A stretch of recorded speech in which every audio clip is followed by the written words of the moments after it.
அமைப்பு வேலைக்கு செல்லக்கூடிய அமைப்பு யாருக்கு, வேலைக்கு சென்று சம்பாதிக்கக்கூடிய யோகம் யாருக்கு, அது மட்டுமின்றி யார் தொழில் செய்யாமல் வேலைக்கு தான் செல்லணும் என்பதனை பற்றியும், வேலையில் பெரிய பெரிய பதவியெல்லாம் வகிக்கக்கூடிய யோகமானது யாருக்கு ஏற்படுகிறது என்பதனை பற்றியும் உங்களிடம் தெளிவாக கூற உள்ளேன்.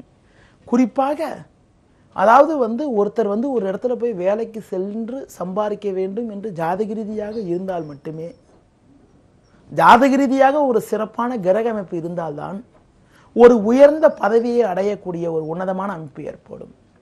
பொதுவாக நவ கிரகங்களில் சனி பகவானை தொழில் காரகன் என்று கூறினார்கள், சூரியனை உத்தியோக காரகன் என்று கூறினார். நவ கிரகங்களிலே நிர்வாக காரகன் என வர்ணிக்கப்படக்கூடிய கிரகம் செவ்வாய் ஆவார்.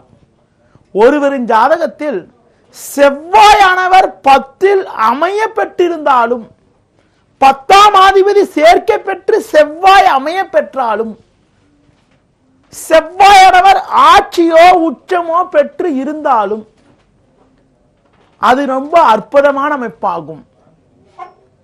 அதனால் நல்ல நிர்வாக திறமை கொடுக்கும். செவ்வாய் ஆட்சி உச்சம் பெற்றால் நல்ல நிர்வாக திறமை ஏற்படும்.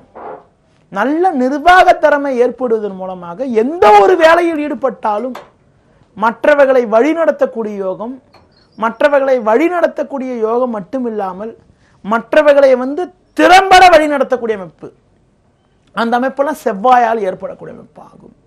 ஒருவரின் ஜாதகத்தில் செவ்வாயானவர் 10ல் அமைய பெற்றாலும், 10ஆம் அதிபதி சேர்க்கை பெற்று இருந்தாலும் அது ஒரு நல்ல அற்புதமான அமைப்பாகும். 10ல் செவ்வாய் பலம் பெற்ற ஜாதகர் கண்டிப்பா பார்த்தீங்கன்னா ஏதாவது ஒரு துறையில நல்ல ஒரு உயர்ந்த பதவி வைக்கக்கூடிய யோகம் உண்டாகும். குறிப்பாக பார்க்கின்ற பொழுது அரசாங்க கிரகம் என வர்ணிக்கப்படக்கூடியது சூரியன் ஆவார். ஒருவரின் ஜாதகத்தில் சூரியன் செவ்வாய் இருவரும் இணைந்து 10ல் அமைய பெற்றால், சூரியன் செவ்வாய் 10ல் அமைய பெற்றாலும், 10ஆம் அதிபதி சூரியன் செவ்வாய் சேர்க்கை பெற்றாலும், 10ஆம் வீட்டிற்கு சூரியன் செவ்வாயுடைய தொடர்பு ஏற்பட்டாலும் அவர்களுக்கு அரசு சார்ந்த துறைகளில் ஏதாவது ஒரு துறையில் ஒரு சிறந்த நிர்வாகியாக விலகி, அது மட்டுமின்றி படிப்படியாக வளர்ந்து உயர் பதவியை வைக்கக்கூடிய ஒரு உன்னதமான அமைப்பு ஏற்படும். சூரியன் செவ்வாய் 10ல் அமைய பெற்றாலும், 10ஆம் அதிபதி சேர்க்கை பெற்றாலும், அதாவது சூரியன் செவ்வாய் 10ல் அமைய பெறுகின்ற பொழுது திக்பலம் பெறுகிறது.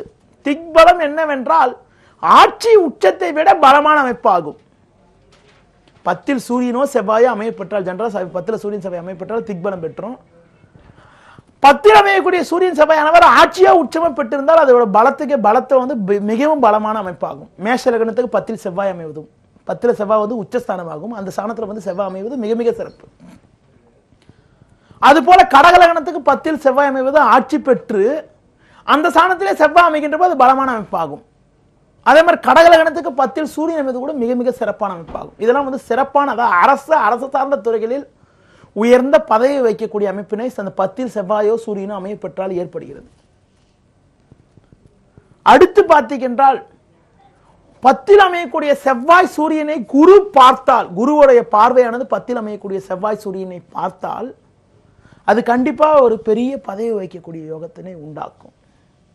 சரி, சூரியன் செவ்வாய் 10ல் அமைய பெற்றால் நல்ல ஒரு உத்தியோகம் அரசு துறையில ஏற்படும் சொன்னேன்.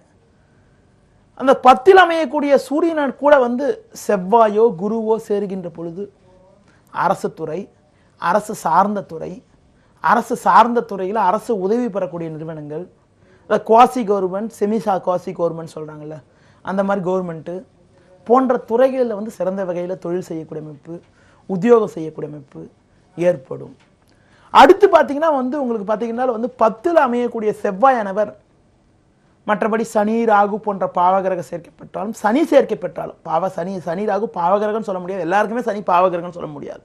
லக்னாதிபதிக்கு பகை சுபகிரகம் நட்பு கிரகமாக சனி இருக்கின்ற பொழுது அது கெடுதியாக முடியாது.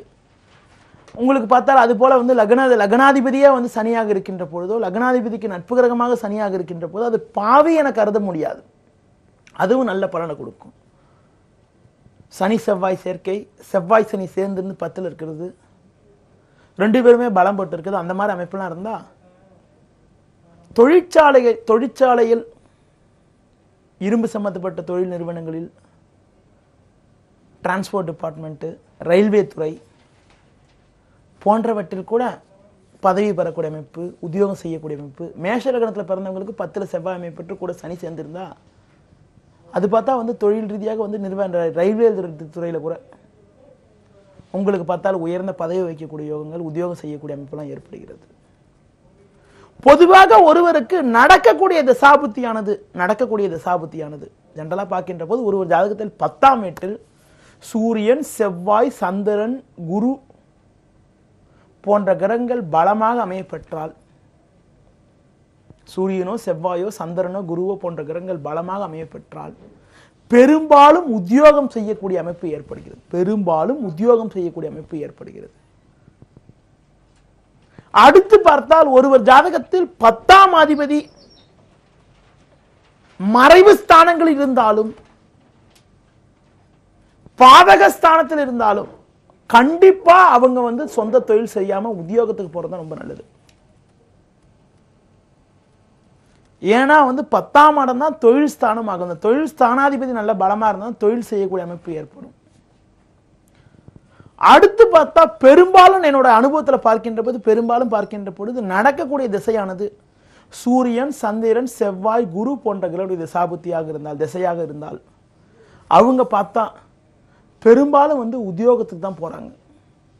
அதுவும் குறிப்பா ஒருத்தர் ஜாதகத்தில் குருவின் தசாபுத்தி நடைபெற்றால், குரு திசை நடக்கின்ற காலங்களில் குருவின் தசாபுத்தி நடைபெற்றால் மற்றவர்களுக்கு உதவி செய்யக்கூடிய மனோபக்குவம், மற்றவர்களுக்கு உதவி செய்யக்கூடிய ஒரு இடங்களில், அதாவது பொது நிறுவனங்கள், பண நடமாட்டங்கள் உள்ள இடங்கள், ஏஜென்சி, கமிஷன் போன்றவை, பள்ளி, கல்லூரிகள், மருத்துவமனை, வங்கி பணி போன்றவையெல்லாம் குருவின் தசாபுத்தியோ, குருவுடன் புதன் சேர்க்கப்பட்டு அந்த மாதிரி அமைப்பு ஏற்பட்டு குருவுடன் புதன் சேர்க்கப்பட்டு 10ல் அமைய பெற்றால் அவங்க பார்த்தா உங்களுக்கு பார்த்தீங்கன்றால் பள்ளி கல்லூரிகளில் பணிபுரியக்கூடிய அமைப்பு, உத்தியோகம் செய்யக்கூடிய அமைப்புலாம் ஏற்படுகிறது.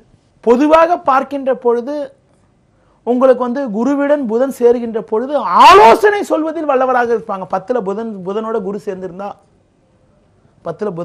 சேர்ந்திருந்தா, குருவும் புதன் நல்ல பலமாக இருந்தால் பேச்சால், வாக்கால், அறிவாற்றலால் பல சாதனைகள் செய்யக்கூடிய அமைப்பு, மற்றவர்களை வழிநடத்தக்கூடிய அமைப்பு, பள்ளி கல்லூரிகளில் பணிபுரியக்கூடிய அமைப்பு, பெரிய பெரிய கம்பெனியில் அட்வைசராக இருக்கக்கூடிய அமைப்பு, இந்த மாதிரி அமைப்பெல்லாம் ஏற்படுகிறது.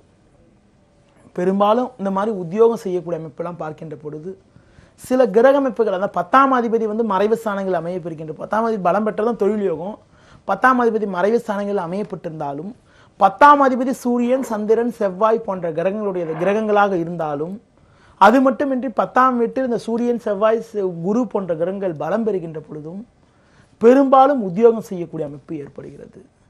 ஒருவருக்கு அந்த 10ஆம் அதிபதியின் தசாபுத்தி வருகின்ற போது, திசையோ புக்தியோ வருகின்ற பொழுதும், அந்த லக்னத்திற்கு யோகத்தை தரக்கூடிய தசாபுத்தி வருகின்ற பொழுதும் தான் உத்தியோகத்தில் உயர்வு, உயர்வு, நல்ல முன்னேற்றங்கள்லாம் உண்டாகும்.